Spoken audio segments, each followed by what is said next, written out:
Malcolm Gregory Brown, born in Mount Lawley, I think, Perth. Raised and spent all my junior life at the wonderful country town of Darren, which no one would know for other than the great Buddy Franklin coming from there, and Murray Cooper that played for the Perth Footy Club and kicked 100 goals.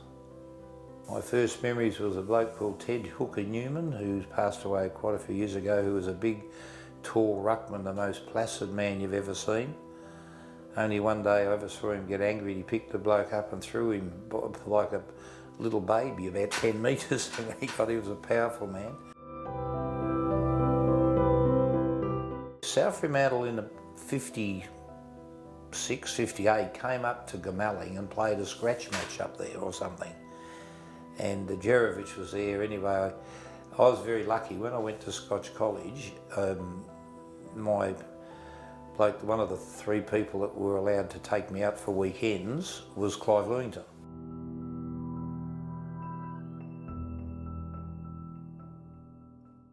So football was always in, and I came down and saw East Perth play, I think it might have been Subiaco in about 58 when I was a young kid, so I'd have been 12. Well, I started playing as a kid at school and then went to Scotch College, and for year one I think I had a crack for the state schoolboys and never got selected. Got right up to I think the last list. On the side they picked two teams, and the side I played on, I think I was in a back pocket or something, so it must have been a bit small. I think in the year 10 I think I got picked in the first 18. I think I was lucky enough to kick 78 goals. I think it was the first year. I was a mad South person.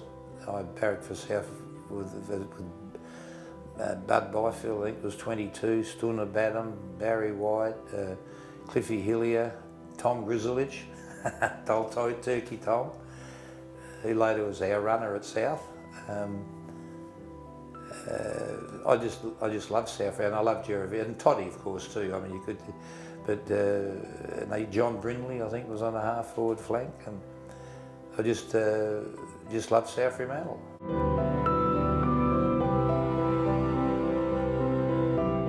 South sent me a pair of socks with a letter from Gero, which I've still got, and the socks, I went to put the socks on, and my mum had to cut them in the middle and crocheted about an inch and a half in the middle to stitch them up so that I could wear have Gero socks to wear, which we wore to training. And I've always loved Gero. I've always been a fan of Gero. I get very angry when I see the birds poop on him at that statue at Fremantle Oval.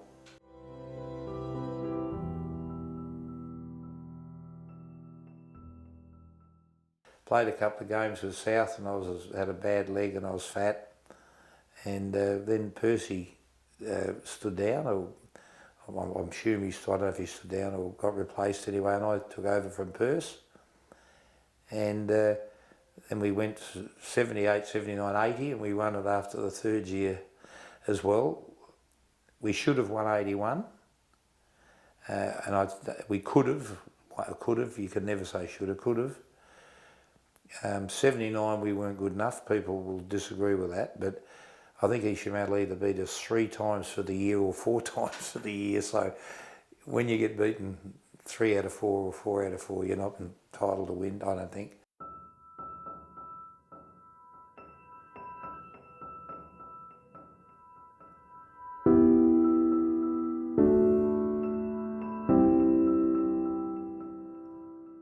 Whether we won or lost, I had highlights many games from watching some outstanding performances from Rioli, Noel Carter, T.I., Joe McKay's, blokes like ordinary players like Outhwaite and Cornell that were just fabulous. Rod Barrett. I mean, we were blessed with it. We developed, and then we had Willie Rowe for a while. You're very lucky. A good coach can make ordinary players play okay, and a bad coach can stuff everybody up, including good players. What's the best thing about South Fremantle as a footy club these days? What does it offer for... Their supporters. South Fremantle supporters.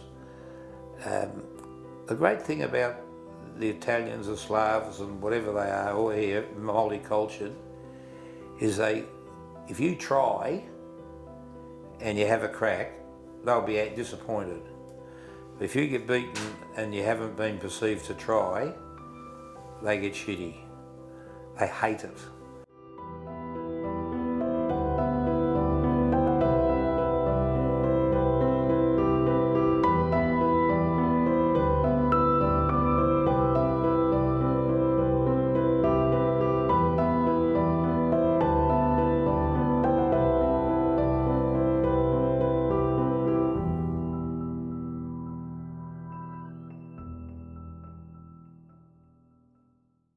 But the generosity, and their turn up, I can remember we used to have functions after a game, win or lose, particularly if you won, and we'd auction off puppy dogs and get $1,000 for a puppy dog, which you probably could have stolen off the street just up the road.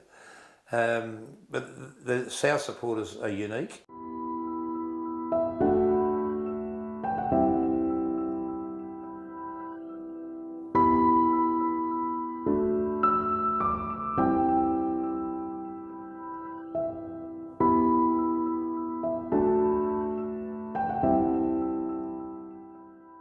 The old chooks that looked after you at the players' teas, and you'd come in at 12 o'clock and you'd have, yes, your cakes, your scone and cream's ready, Malcolm, and here's your coffee before the game, you know what I mean? They were just fabulous. And Morris was here and he went back, and they said, you've got to go and get Morris Rioli. Well, we went up to Darwin. I hopped on the plane, I think it was with Ross May, and we flew out and we got caught in a storm. And this pilot was wringing wet. It was a bad storm, and we only got to go 20 minutes or something by plane. And I got, I think, a helicopter or a plane they couldn't find it, and they said, "Oh, can you stay up?" And we said, "Stuff that." And they said, "What do we do? We're going to land on Melville Island." I said, "I don't care if you leave Morris Rioli on Melville Island." And we landed, and the paint was peeled off the front of the wings. That's how heavy the hail was hitting the plane. And then we got lucky enough to get Morris back, but we were very lucky. And then we had Benny Vergona, of course, who was as gifted as any of them, but sometimes he didn't want to play. But he was very, very gifted, Benny. We were lucky. Coaches lucky to have great players. What's your fondest memory of this place, or of a series of play or a crowd experience, or? The fondest. I think the one I remember the most was when I played for East Perth, and someone threw an egg, and the railing in front of where they're sitting in the members area or whatever it was, it hit the railing and went all over Mrs. Book, the East Perth president's wife, who used to groom herself immaculately, and she got hit by this bloody fly, this egg. I think that was funny. I think the day we turned the fire extinguisher, as he walked out of the ground, and some old lady spat on us, and we turned the fire extinguisher up, and I squirted her. Well, Derek Chadwick and we ran out with our clothes on, but when you put the fire extinguisher down, it wouldn't stop flapping. And the gap, as you know, is about 3 foot between the brick wall and the grandstand, and we're all covered in foam from head to foot as we ran out on the ground. That was from an East Perth perspective. I think from a South perspective, there was that many. You've caught me on a cop here saying what would be the best. What would be the best? Winning a flag in '84, because we'd worked our way from third to second to first. We just didn't come straight in. So anything you get that you have to work for is better than something you just get for nothing. I think seeing the development of Noel Carter to become a player that was second to Bartlett in Richmond as a rover, become captain of West Australia, to see T.I. didn't want to go interstate to play state football, to be captain of Australia, to see Morris go to Richmond and win a Norm Smith medal in the grand final, which my boss, they paid for his clearance to go because Morris needed another challenge, in my opinion, and I never believed in holding people back.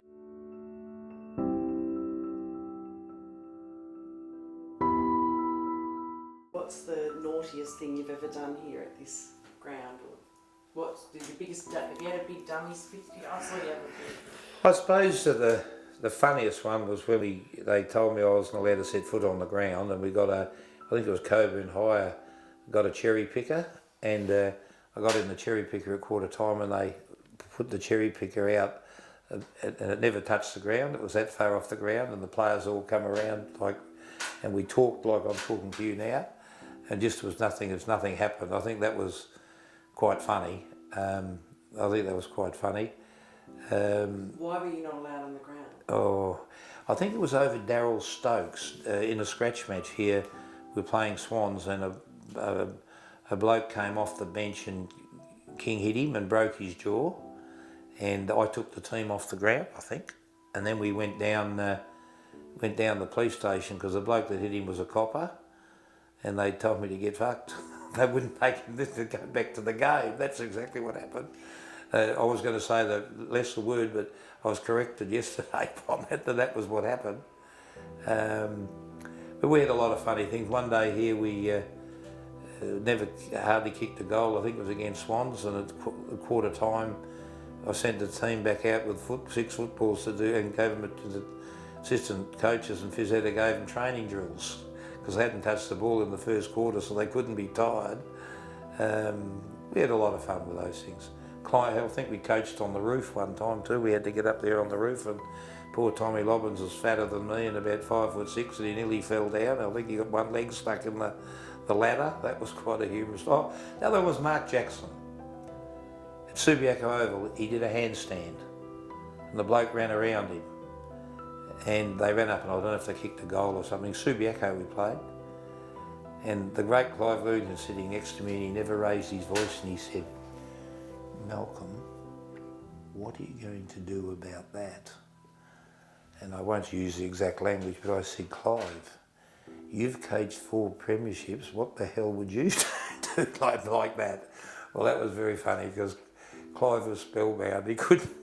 Mark Jack, that was quite humorous. Better in real life than me recounting it. So who was he the most challenging person you coached? Well, no, what was he like? Jacko's mad, but he's got a very good average I think his average is nearly 4 goals a game in the AFL. He was very, very, he got the maximum out of himself, and but he was always, it was a little bit, unfortunately, and I got on very well with Mark, and I don't dislike him at all, but he was more interested in Mark than he was interested in you or me, but he was a great character. I mean, he had Benny Vagona terrified when Benny flattered with him, and "Hey, boss," he said, "this bloody bloke, he's mad, this bloke, he's crazy." And he said, "I don't know if I can stay here much longer." You know, he was unique. You only get out of life what you put into it. And the one great thing that football does, it teaches you to win and lose. And you've got to teach kids to win the same way you've got to teach them to lose. You can't win everything, but all you can do is give your best.